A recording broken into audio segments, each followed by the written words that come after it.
અંકલેશ્વર નગર સેવા સદન દ્વારા પુનઃ એકવાર રસ્તે રખડતા ઢોર પકડવાની ઝુંબેશ હાથ ધરવામાં આવી છે.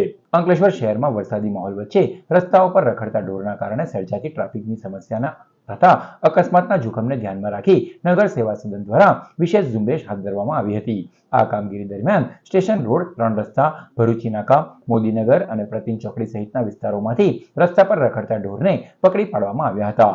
કાર્યવાહી દરમિયાન કોઈ અનિચ્છનીય બનાવ ન બને અને ઢોર માલિકો સાથે ઘર્ષણ ટળે તે માટે પોલીસ બંદોબસ્ત પણ ગોઠવવામાં આવ્યો હતો. પકડાયેલા તમામ ઢોરને મોદીનગર નજીક આવેલા ઢોર ડબ્બામાં ખસેડવામાં આવ્યા હતા. નગર સેવા સદનના અધિકારીઓએ જણાવ્યું હતું કે શહેરમાં રખડતા ઢોરની સમસ્યા દૂર કરવા અગાઉ પણ અનેક વખત સૂચનો અને ચેતવણીઓ આપવામાં આવી હતી.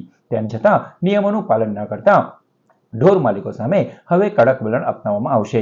વારંવારની સૂચનાઓને અવગણનારા માલિકો સામે પોલીસ ફરિયાદ નોંધવાની તજવીજ પણ હાથ ધરવામાં આવી છે.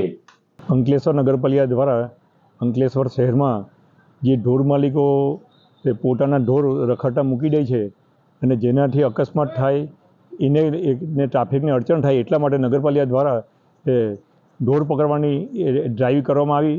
તેમાં આજરોજ સ્ટેશન રોડ, 3 રસ્તા market, Chauta Bazar, Modinagar road, hotel પ્રતિમથી overbridge, Gadkhol bridge, Mahavir turning ને જુદા જુદા વિસ્તારમાં ફરીને જે રખડતા ઢોરો હોય તેને પકડવાની ડ્રાઈવ કરી છે અને પકડવામાં આવ્યા છે.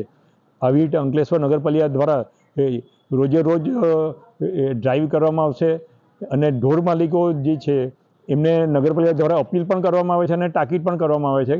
તમે વારંવાર અપીલ કરવા છતાં પણ તમે તમારા ઢોર રખડતા મૂકી દો છો, જેને લીધે કંઈ બનાવ બનશે તો એમાં સંપૂર્ણ જવાબદારી તમારી થશે.